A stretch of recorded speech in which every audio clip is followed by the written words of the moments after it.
네, 안녕하세요. 자, 오랜만에 3부 토건 알아볼 건데요. 제가 예전부터 이 3부 토건 올려드릴 때마다 말씀드렸죠. 이거 3부 토건 같은 경우 이 작전주, 자, 확실한 작전주고 세력의 흔적이 너무 잘 보이고 이 수상한 모습들이 너무 많다. 오늘 한 번 더 설명드릴 거니까 끝까지 시청해주시고 본격적으로 시청 전에 구독과 좋아요 한 번씩만 눌러주시면 감사하겠습니다. 자, 그러면 이 3부 토건이 왜 오르고 있어요? 자, 특징주 나왔죠. 3부 토건 오르는 이유, 이 우크라이나 인프라부 차관이 부산항에 방문해서 오르고 있대요. 이게 무슨 말도 안 되는 소리예요. 자, 우크라이나에서 인프라부 차관이 왔는데 3부 토건이 왜 올라요? 뉴스도 이 우크라이나 재건 참여가 부각되면서 오르는 거래요. 이게 무슨 말이냐면 그냥 주가 끌어올리려고 이 재료 저 재료 붙여가면서 주가를 올리고 있다는 거예요. 이런 거 부각시키면서 왜 올리겠어요? 팔려고 올리는 거겠죠. 자, 이 세력들 물량 팔려고 툭툭 던지고 있다는 거예요. 뭐 어찌됐든 이 3부 토건, 자, 3부 토건 같은 경우 결국 이 우크라이나 재건 사업 때문에 오르고 있죠. 일단 여기까지만 들어봐도 웃겨요. 자, 우크라이나 재건했을 때 이 3부 토건을 떠올리신 분들 있으신가요? 이 3부 토건을 제가 비하하는 게 아니라 3부 토건 같은 경우 이 도급순위, 자, 도급순위 70위에요 뭐 지난해 기준이라서 지금은 뭐 조금 올랐거나 조금 떨어질 수도 있는데 별 차이 없을 거고요. 자, 시공 능력을 말하는 거예요. 도급순위. 자, 시공 능력이 그렇게 뛰어난 기업이 아닌데 갑자기 이 우크라이나 재건하는데 참여를 한대요. 그렇다고 이 3부 토건이 해외에서 매출을 내던 기업이냐, 해외 사업을 해본 적이 있냐? 없어요. 자, 3부 토건의 매출, 이 3부 토건의 매출의 90% 이상이 국내에서 나오고 있어요. 국내에서. 이 해외 같은 경우 해외 매출은 1%, 자, 1%가 아니라 1%도 안 돼요. 1%도 안 나왔어요, 매출이. 그런데 갑자기 이 우크라이나 재건 사업에 참여한다? 누군가 밀어준 거죠. 자, 이거에 대해서는 뒤에서 설명해 드릴 테니까 꼭 끝까지 시청해 주시고, 일단 수급부터 한번 봐야 돼요. 수급부터. 자, 수급 한번 보시면 6월 15일에 이 외국인이 300만 주, 자, 글씨가 잘 안 보여서 제가 써드릴게요. 이 300만 주를 가까이 매도했어요. 그러한 결과 어떻게 됐냐? 주가 급락 나왔죠. 그대로 주가가 계속 빠졌냐? 아니에요. 자, 6월 16일에 자, 외국인들이 300만 주, 이 300만 주를 다시 매수했어요. 매수하면서 주가 끌어올리죠. 자, 어제 같은 경우, 자, 6월 15일 같은 경우 이 프로그램, 자, 프로그램 순매도 1위가 3부 토건이었는데 오늘, 자, 6월 16일이죠. 6월 16일에는 프로그램 매수 순매수 1위가 또 3부 토건이에요. 이게 뭐겠어요? 지금 이 세력들이 3부 토건 주가 올려서 팔아야 되는데 이 개인들 물량 뺏어 와야죠. 이거 개인들 물량 뺏어 먹으려고, 자, 털어 먹으려고 겁주는 거예요. 이 세력들, 자, 세력들 얘네들도 비싸게 팔고 빨리 빠져야 될 거 아니에요. 세력들이 이런 거 잘해요. 뭐 3부 토건이 아니더라도 이 공매도, 자, 공매도 돌리고 뭐 프로그램 매도 돌리고 반대 매매 나오게 하고 물량 뺏어 먹고 이런 거 하는 게 세력들이 하는 거예요. 그리고 이런 거 이번이 처음이 아니죠. 이 5월, 자, 5월 6월만 봐도 뭐 200만 주 가까이 샀다가 다음날 또 팔고 뭐 또 200만 주 가까이 샀다가 다음날 팔고 이런 모습 계속 나와요. 이게 개인들 털어먹는 과정인데 얘네 물량 다 털려면 어떻게 해야 돼요? 거래량 실려야죠. 그런데 보시다시피 거래량이 많이 안 나오고 있죠. 이거 지금 세력들 물량 한 번에 못 파니까 이 자전거래, 자, 자전거래 하면서 개인들 들어오게 불러 모으고 있는 거고, 자, 거래량을 높이고 있는 과정인 거예요. 자, 여기서 호재, 자, 호재 큰 거 하나 나오면 세력들 주가 급등시키고 다 털고 빠져나가겠죠. 이 세력들이 드리블하고 있는 거예요. 뭐 200만 주 샀다 팔았다 300만 주 샀다 팔았다 하는 게 다 세력들이 의도하고 있는 과정이라는 거죠. 그렇게 되면 이 개인 투자자들 입장에서 어떻겠어요? 자, 내가 산 주식이 갑자기 외인들이 대량 매도하면서 주가가 빠진다. 이 개인들도 겁나서 팔게 돼 있다는 거예요. 지금 주식시장이 정보력 싸움이에요. 아는 게 힘이라고 기업에 대해서 모든 걸 알고 있어야지 돈을 벌 수가 있다는 거예요. 제가 분석해서 영상 올려드리는 이유이기도 한데 이 3부 토건 같은 경우만 해도 뭐 이 재건, 자, 재건 관련주다, 뭐 정치 관련주다, 그래서 더 오를 거다, 이렇게 근본 없는 매매하시는 분들 많잖아요. 뭐라고 하는 게 아니라 매매를 할 때 하더라도 자기가 떨어져도 버틸 힘, 오르면 팔아야 할 이유 정도는 알고 가자는 거예요. 지금 당장에야 이렇게 오르니까 당연히 좋겠죠. 자, 하지만 개인 투자자들 입장에서는 이렇게 급등하고, 자, 급락하는 과정에서, 자, 이런 과정 속에서 고점에서 매도하고 이 저점에서 사는 거 사실상 불가능에 가까워요. 생각해 보세요. 내가 이 3부 토건이라는 주식을 샀는데 뭐 뉴스 나온 것도 없이 막 떨어져요. 뭐 악재 나온 게 없는데 떨어져요. 그러면 당연히 불안해서 팔겠죠. 그런데 알고 보니까 그게 이 세력들이 개인들 물량 털어먹기 위해서 의도적으로 주가를 올리기 위해 누른 거였다. 이런 거 어떻게 알아요? 자, 그렇다면 반대로 이렇게 주가를 누르는 줄 알고 추가 매수 물타기 했는데 진짜로 그대로 쭉 떨어져 버려요. 알고 보니 약재가 있었던 거죠. 그런 건 어떻게 알 거예요? 그만큼 지금 주식시장이 이 정보력 싸움이라는 거예요. 정보력. 특히나 이런 작전주일수록 더 심하죠. 현재 이 삼부토건이 재건사업 하겠다고 발표한 거, 이 MOU 한 거 진행 안 해도 이 거래소나 법적 문제 없는 거 아시나요? 애초에 이 삼부토건 인수한 기업도 이 DID. DID가 삼부토건 인수했어요. 이거 시가총액 1000억도 안 되는 화장품 기업이에요.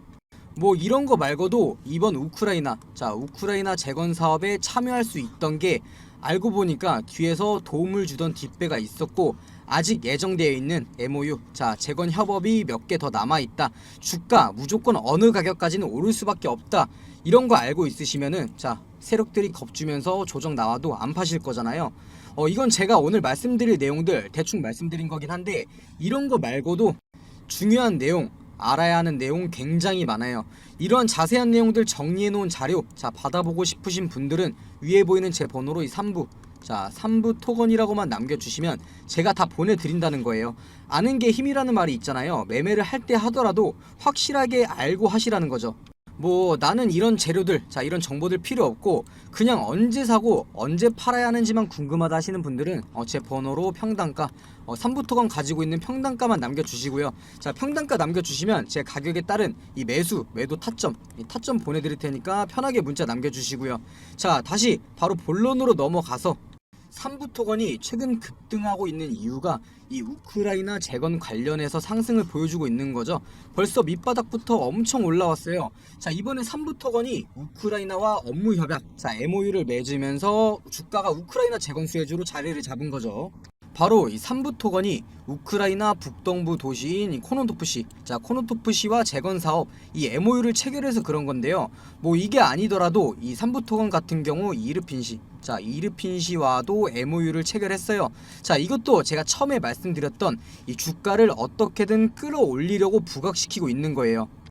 어찌됐든 이번 우크라이나 재건 사업에는 무려 이 1200조 원이라는 큰 금액이 투입된다고 하니까 그 과정에서 참여한 기업들은 수혜를 볼 수 있을 것이고, 벌써 뭐 이르핀시, 코노토프시 두 개의 도시랑 계약을 따낸 이 삼부토건도 큰 결과를 가져올 거라고 판단되니까 판단하고 있으니까 주가가 오르고 있는 거겠죠.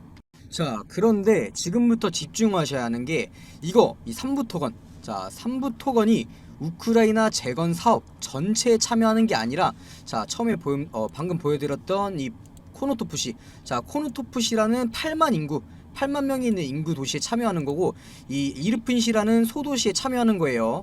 이것도 확정은 아닌데 이 1200조 원 1200조 원이라는 수혜를 받을 사업은 아니라는 거죠. 그리고 이게 제일 중요해요. 이 MOU MOU가 업무 확약이 아니에요. 그냥 약속한 거예요. 약속. 이거 지키지 않아도 법적인 문제 없고 이 거래소에서도 제재를 할 수 있는 상황도 아니고요. 이게 무슨 말이냐? 이 MOU를 체결한 게 기대감으로 주가를 끌어올리기 딱 좋은 거예요. 그 과정 속에서 뭐 우리 이러한 사업 해야 되니까 돈 빌려달라, 빚 내고 주가 올린 다음 팔고 그럴 수 있다는 거예요.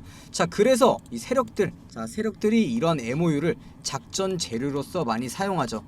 그래서 이 MOU 체결 호재로 주가가 상승할 때 해당 기업이 이 차익 실현을 하거나 대규모로 자금을 조달하는 데 사용하는 재료로 많이 쓰이죠. 그렇다면 이 삼부토건의 수상한 움직임 뭐가 있었을까요? 삼부토건의 최대 주주가 이 DYD인 거는 다들 알고 있으실 거예요. 이 DYD 같은 경우 소규모지만 이 유상증자도 진행했었고, 글 잘 안 보이실 수도 있는데 이 DYD가 최근 이 상상인 증권에 대출을 신청했었어요. DYD 같은 경우 이 화장품을 수입 판매하는 기업이고 시가총액이 1000억도 안 되는 소형 기업인데 이 삼부토건을 인수하고 돈을 끌어오고 있다는 거예요. 이 지금 뭐 대출을 신청했다는 게 빚을 내면서도 돈을 끌어오고 있다는 거죠. 여기서 이 DYD가 대출 담보로 맡긴 게 뭐냐? 휴대폰으로 보시는 분들 글이 작아서 안 보이기 때문에 제가 써드리고 있는 거예요. 여기서 DYD가 대출 담보로 맡긴 게 뭐냐? 바로 이 삼부토건 주식.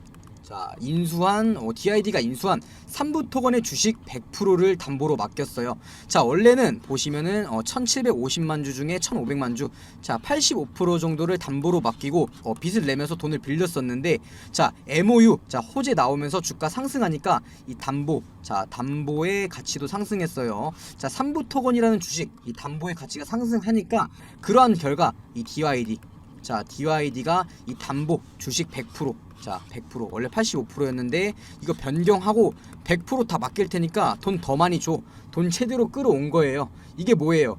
개인적인 자금이 됐든 정치 자금이 됐든 삼부토건 통해서, 이 DYD가 삼부토건 통해서 돈 만들고 있다는 거죠.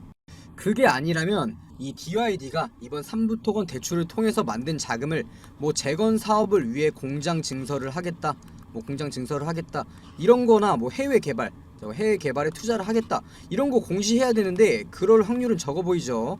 뭐 주식의 이 100%, 자 100%는 없기 때문에 이러한 것들이 제 개인적인 생각이 될 수도 있겠지만, 자 여기서 만든 자금을 공적인 자금을 사용하기보다는 대량 매도 후에 이 주가의 하락이 좀 더 신빙성이 있어 보여요. 자, 그만큼 우리나라 주식시장이 깨끗하지 못하다는 거죠. 여기까지만 들어봐도 이 삼부토건이 건실한 건설주고 우크라이나 재건 수혜주로 주가는 쭉쭉 크게 상승할 거다, 이런 기대감은 줄어들 수밖에 없는 게 사실이죠. 자, 그리고 삼부토건, 사실 이 삼부토건이 이 우크라이나 재건 수혜를 받으려면 뭐가 돼야 돼요? 일단 이 전쟁, 자 우크라이나 러시아 전쟁이 끝나야 돼요. 전쟁이 끝나야 재건을 하죠. 뭐 재건 중에 다시 폭격을 당하거나 한다면 그게 얼마나 말이 안 되는 사업이에요.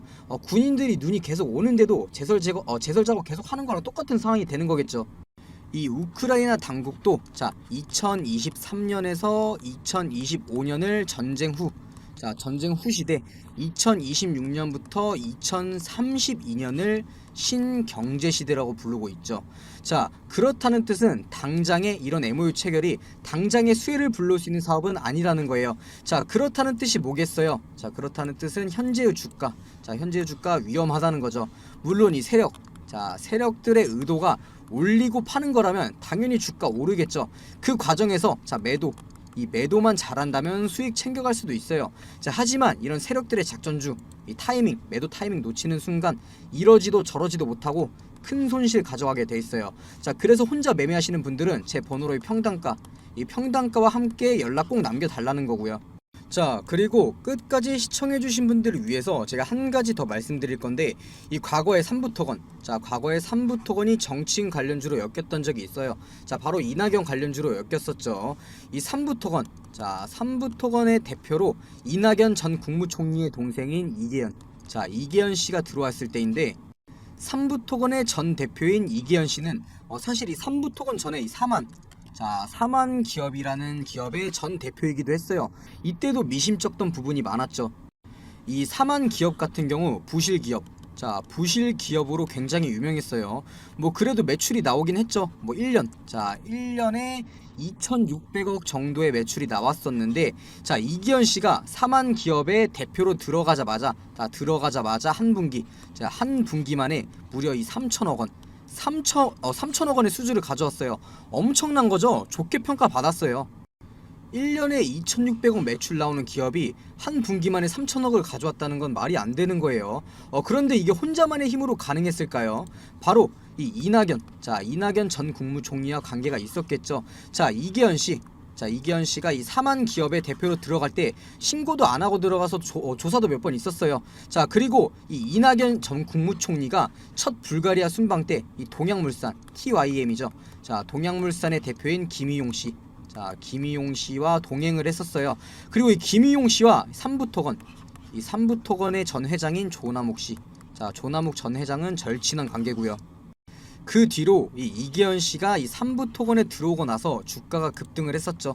자, 주가가 이렇게 급등을 해서 이런 조작설이 나온 거예요. 자, 이렇게 삼부토건이 국내 정치계와 연관이 깊은 건 모를래야 모를 수가 없어요. 자, 현직 대통령인 윤 대통령님도 이 검사 시절부터 이 삼부토건의 전 회장 조남욱 전 회장님과 연관관계가 있는 것도 모를 수가 없는 거고요. 자, 삼부토건에서 횡령배임건이 터졌을 때 무사히 넘어갔던 것도 윤석열 대통령이 검사 시절일 때죠. 이번 우크라이나 재건건도 이 정부와 어떠한 커넥션이 있었을 수 있다, 이렇게 충분히 예상할 수 있다는 거예요. 제가 지금까지 드린 말씀만 정리해서 봐도 이 삼부토건 같은 경우 확실한 작전주인 걸 알 수가 있죠.